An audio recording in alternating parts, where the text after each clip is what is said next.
Hello everyone. आज के video में हम देखेंगे राष्ट्रपति, उपराष्ट्रपति, मंत्रिपरिषद और महान्यायवादी से क्वेश्चन जो आपके बीपीएससी टीचर एग्ज़ाम में बहुत सारे सवाल पूछे जाते हैं और आपको एग्ज़ाम में देखने को ज़रूर मिल सकते हैं। इसलिए आप एक भी क्वेश्चन बिना स्किप किए वीडियो को पूरा अंत तक बने रहिएगा। अगर आपको वीडियो पसंद आता है तो लाइक और सब्सक्राइब जरूर कीजिएगा। चलिए शुरू करते हैं आज का पहला सवाल। भारतीय शासन का निर्माण किन किन अंगों से होता है? तो लोकसभा, राज्यसभा और राष्ट्रपति मिलकर भारतीय शासन का निर्माण किया जाता है। आप इसे जरूर याद रखिएगा। संघीय मंत्रिपरिषद किसके प्रति उत्तरदायी होता है? तो लोकसभा के प्रति उत्तरदायी होता है। आपको पता होगा, राइट आंसर ए हो जाएगा। शासन की किस समिति ने अपने कार्यकाल के 100 वर्ष पूरे किए हैं? इसका जो राइट आंसर हो जाएगा लोक सेवा समिति का 100 साल आपका पूरा होता है। राइट आंसर बी होगा। राज्यसभा में प्रतिनिधित्व के में शामिल है, तो इसका जो राइट आंसर हो जाएगा एक से अधिक। आपका राइट आंसर डी होगा। प्रत्येक राज्य में लोकसभा का सीटों का निर्धारण परिसीमन आयोग द्वारा किया जाता है। इस परिसीमन को किस वर्ष तक रोक दिया गया है? तो 2026 तक परिसीमन को रोक दिया गया। राइट आंसर आपका सी होगा। इसे आप VVI जरूर टिक आउट कर लीजिएगा, ये आपके एग्जाम में पूछ सकता है। अगला सवाल कह रहा है भारत के राष्ट्रपति कितनी बार पूर्ण चुनाव के लिए पात्र होते हैं? तो आप कितनी बार भी राष्ट्रपति खड़े हो सकते हैं इंडिया में, इसका कोई लिमिट आपका नहीं है। लोकसभा में सामान्यतः कितने सत्र होते हैं? आप सबको पता होगा 3 सत्र होता है लोकसभा में। राइट आंसर ए होगा।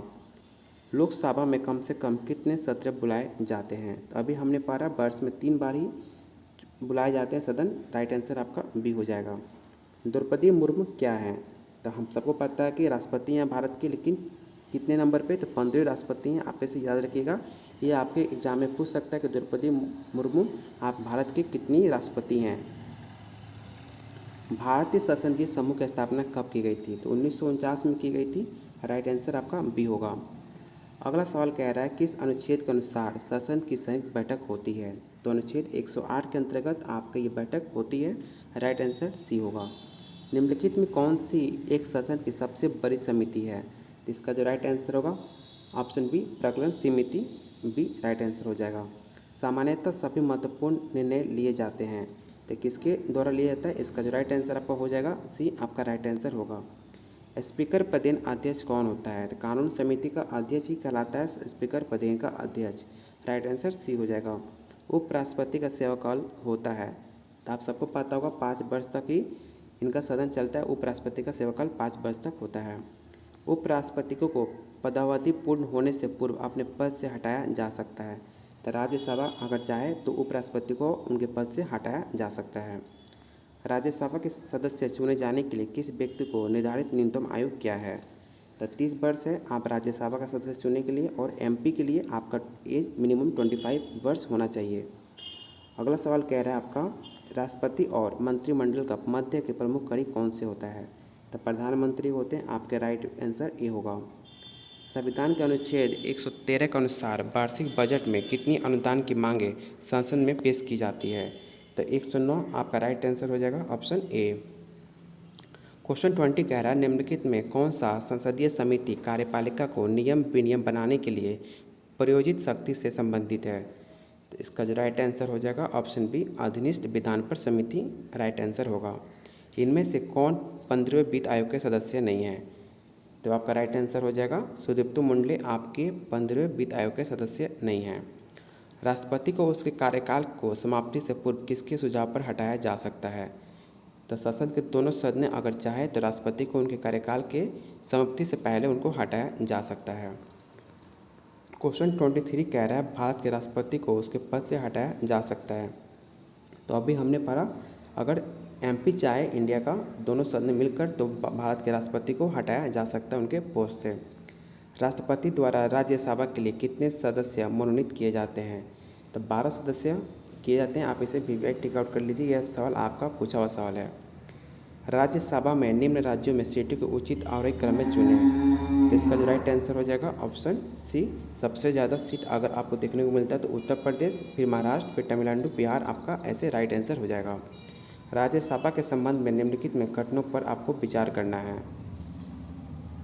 तो ये भंग नहीं की जा सकती। आपका ये कथन आपका सही है। इसका कार्यकाल 5 वर्ष तक होता है। इसका जो राइट आंसर आपका हो जाएगा 1 और 3।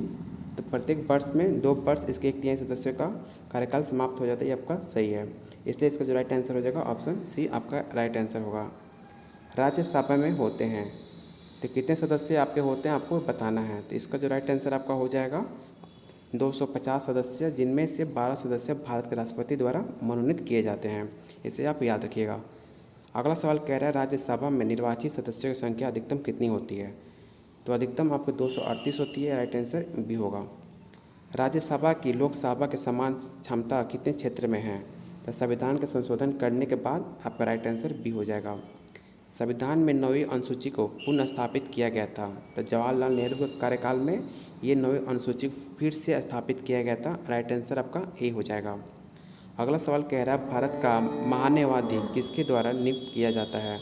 तो राष्ट्रपति द्वारा महान्यायवादी आपको नियुक्त किया जाता है, इसे आप VVI टिक आउट कर लीजिएगा। इनमें से कौन भारत के उपराष्ट्रपति कभी नहीं रहे हैं। तो फ़खरुद्दीन अली अहमद आपके भारत के कभी उपराष्ट्रपति चुने नहीं गए। बाकी आपके राधा कृष्ण, जाकिर हुसैन, विकी गिरी आपके तीनों उपराष्ट्रपति रह चुके हैं भारत का। लोकसभा और विधानसभाओं के लिए एंग्लो इंडियन के नामांकन के प्रावधान को समाप्त करने के लिए किस विधेयक की मांग की गई थी। तो संविधान 126 संशोधन करके आपका इनको प्रावधान को समाप्त किया गया था 2019 में, इसे जरूर याद रखिएगा। निम्नलिखित में कौन सा भारत के राष्ट्रपति का संवैधानिक विशेषाधिकार नहीं है। तो पूर्ण विचार के लिए एक वित्तीय विधायक की वापसी, ये आपके राष्ट्रपति के अंदर नहीं आता, राइट आंसर ए हो जाएगा। लोकसभा सचिवालय किसके सीधे पर्यवेक्षण में आते हैं। तो लोकसभा का अध्यक्ष के अंदर आपके लोकसभा सचिवालय आता है, आप इसे याद रखिएगा।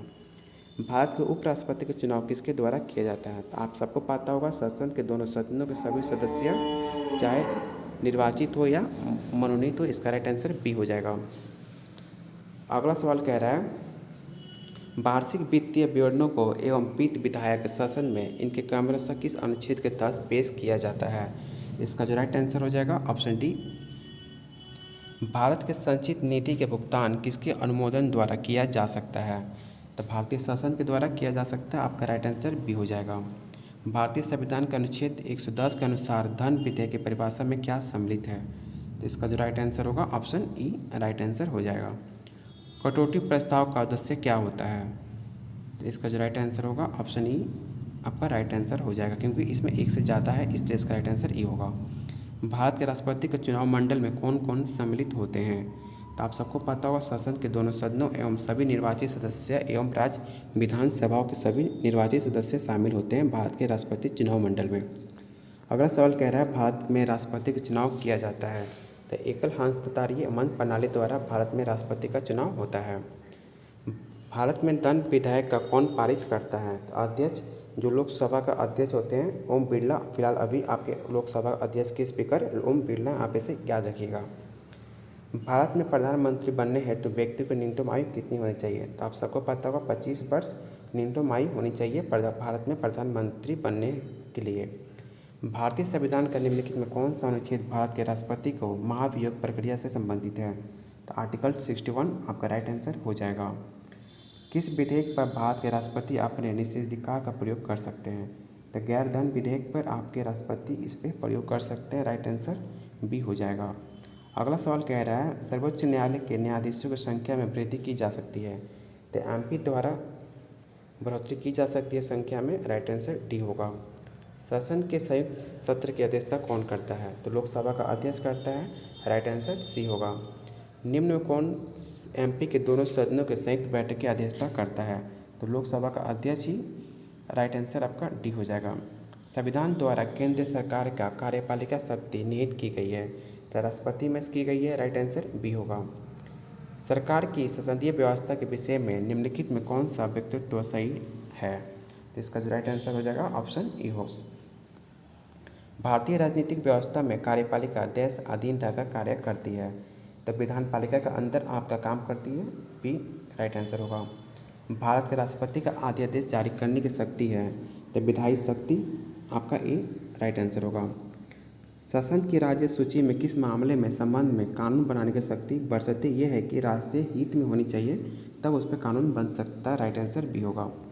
लोकसभा का सदस्य चुने जाने के लिए एक व्यक्ति को किस आयु से कम नहीं होना चाहिए। तभी हमने पढ़ा कि न्यूनतम आयु 25 वर्ष होना चाहिए, तो इससे कम जो होगा आपके लोकसभा सदस्य के अंदर नहीं चुना जाएगा। राष्ट्रपति आपका एक संसद का हिस्सा होता है। राइट आंसर बी होगा। भारत का महान्यायवादी जिसके द्वारा नियुक्त किया जाता है, तो किसके द्वारा नियुक्त किया जाता है तो आपको पता होगा। आपका राइट आंसर आपका क्या होगा, तो भारत के राष्ट्रपति द्वारा महान्यायवादी चुना जाता है। ये क्वेश्चन आप याद रखिएगा। राइट आंसर बी हो जाएगा। भारत सरकार को कानूनी विषय पर कौन परामर्श देता है, तो अटॉर्नी जनरल आपके कानून के रिलेटेड जितने भी उसमें आपका राय होता है, सजेशन होता है, तो अटॉर्नी जनरल देता है। इसे याद रखिएगा। एक गैर सदस्य के रूप में संसद की किसी एक सदन की कार्यवाही में भाग ले सकता है, तो महान्यायवादी जब चाहे उसमें भाग ले सकता है, उससे किसी परमिशन की जरूरत नहीं होती है। भारत सरकार कौन सा अधिकारी सदस्य न होते हुए भी भारतीय संसद की कार्यवाही में भाग लेने का अधिकार रखता है, तो अभी मैंने बताया अटॉर्नी जनरल के पास ये हक होता है। राइट आंसर बी होगा। निम्न में किसे भारत सरकार का प्रथम विधि अधिकारी समझा जाता है, तो महान्यायवादी आपका राइट आंसर हो जाएगा। राइट आंसर सी होगा। धन विधेयक पेश किया जा सकता है, तो कहाँ पे पेश किया जाता है, तो सिर्फ केवल लोकसभा में ही प्रसारित किया जाता है। राइट आंसर ए होगा। राज्यसभा का प्रतिदिन अध्यक्ष कौन होता है, तो उपराष्ट्रपति होता है। राइट आंसर बी होगा।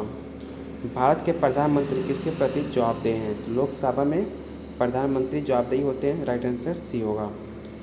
संघीय मंत्रिपरिषद के मंत्री उत्तरदायी होते हैं, तो केवल लोकसभा के प्रति होते हैं। राइट आंसर डी हो जाएगा। यहाँ पे आपके सारे टॉपिक क्वेश्चन आपके ख़त्म हो जाते हैं। अगर वीडियो को अभी तक लाइक नहीं किया तो प्लीज़ वीडियो को लाइक कीजिए और अपने फ्रेंड के साथ जरूर शेयर कीजिएगा। बहुत जल्द मिलते हैं अपने अगले टॉपिक पर।